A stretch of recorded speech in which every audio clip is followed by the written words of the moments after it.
दोस्तों, स्वागत है आपका अपने गॉड कीपर चैनल पर।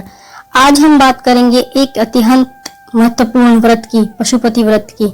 इस व्रत को करने से भगवान शिव की विशेष कृपा प्राप्त होती है। तो चलिए बिना किसी देरी के शुरू करते हैं। पशुपति व्रत कैसे करते हैं और इसकी विधि। यदि आप पशुपति व्रत का पालन करने का इरादा रखते हैं तो ऐसा करने का उचित तरीका जानना महत्वपूर्ण है। पशुपति व्रत का लगातार 5 सोमवार तक रखना चाहिए और उद्यापन के बाद ही इसे बंद करना चाहिए। पशुपति व्रत का पालन करने में पहला कदम पूजा करना है। सोमवार के दिन सुबह स्नान कर स्वच्छ वस्त्र धारण कर पूजा की थाली और कलश लेकर मंदिर जाएं। थाली में चावल, लाल चंदन, फूल, प्रसाद, बेलपत्र और पंचामृत जरूर रखें। इन वस्तुओं को चढ़ाने के बाद आप कलश के जल से भोलेनाथ का अभिषेक करें। अभिषेक के बाद दीपक जलाएं, भोग लगाएं और भोलेनाथ की आरती करें। आप पूजा के बाद अपने सुबह के भोजन में फल और मिठाई का सेवन कर सकते हैं। शाम को वही थाली मंदिर ले जाएं। साथ में 6 दीपक और घर में खाने के लिए कुछ मीठा भी ले जाएं। मंदिर में घर का बना भोग लगाते हुए 6 में से 5 दीपक जलाएं। 2/3 भोग मंदिर में चढ़ाएं और 1/3 घर में वापस लाएं।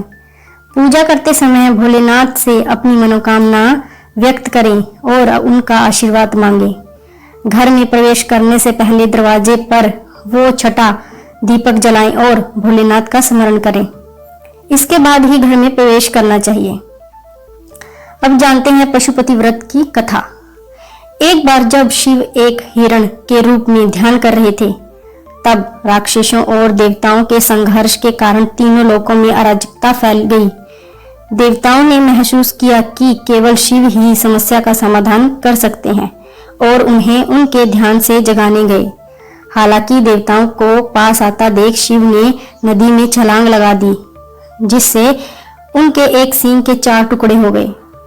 इसके जवाब में भगवान पशुपति चतुर्मुख लिंग के रूप में प्रकट हुए और तभी से पशुपतिनाथ जी की पूजा और उपवास करने की परंपरा शुरू हुई। शिव पुराण और रुद्र पुराण में कई बार उल्लेख किया गया है कि पशुपतिनाथ जी की कथा सुनने से भक्त को उसके पापों से मुक्ति मिल सकती है। वह अपार सुख प्रदान कर होता है और शिव का प्रिय बना रहता है। पशुपति व्रत का उद्यापन विधि। पशुपति व्रत के उद्यापन को महत्वपूर्ण माना जाता है।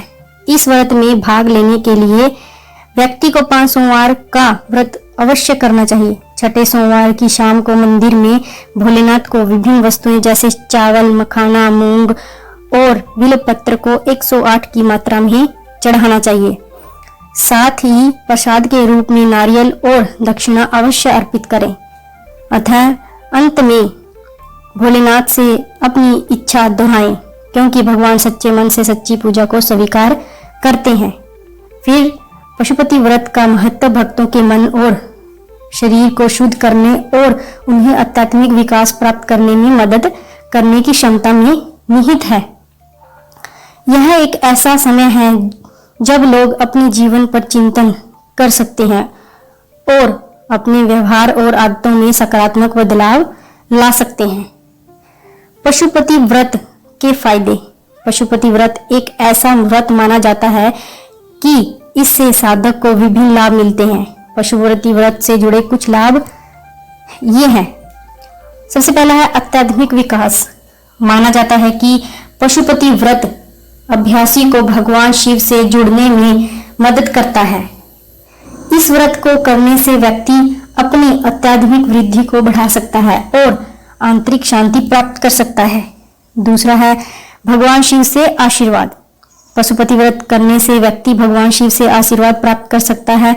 ऐसा माना जाता है कि जो लोग इस व्रत को भक्ति और ईमानदारी के साथ करते हैं, भगवान शिव उनकी मनोकामनाएं पूरी करते हैं। अगला है विघ्नों का निवारण। पशुपति व्रत करने से साधक के जीवन से विघ्न दूर होते हैं। ऐसा कहा जाता है कि भगवान शिव सभी बाधाओं को दूर करते हैं और अभ्यासी को उनके प्रयासों में सफलता प्राप्त करने में मदद करते हैं। नकारात्मक ऊर्जा से सुरक्षा। पशुपति व्रत करने से व्यक्ति खुद को नकारात्मक ऊर्जा और बुरी शक्तियों से बचा सकता है। भगवान शिव को बुराई का नाश करने वाला माना जाता है और उनका आशीर्वाद लेने से व्यक्ति को नुकसान से बचाया जा सकता है। अगला है स्वस्थ लाभ। ऐसा माना जाता है कि पशुपति व्रत करने से साधक को स्वस्थ लाभ मिल सकता है। भगवान शिव को चिकित्सा के देवता के रूप में जाना जाता है और इस व्रत को करने से व्यक्ति अच्छे स्वास्थ्य के लिए उनका आशीर्वाद प्राप्त कर सकता है। कुल मिलाकर पशुपति व्रत एक शक्तिशाली अनुष्ठान है जो अभ्यासी को आध्यात्मिक विकास, आशीर्वाद, बाधाओं को दूर करना, सुरक्षा और अच्छे स्वास्थ्य सहित विभिन्न लाभ ला सकता है। तो दोस्तों, आशा है आपको यह वीडियो पसंद आया होगा। वीडियो को लाइक, शेयर और ऐसे वीडियो के लिए सब्सक्राइब करना ना भूलें। धन्यवाद।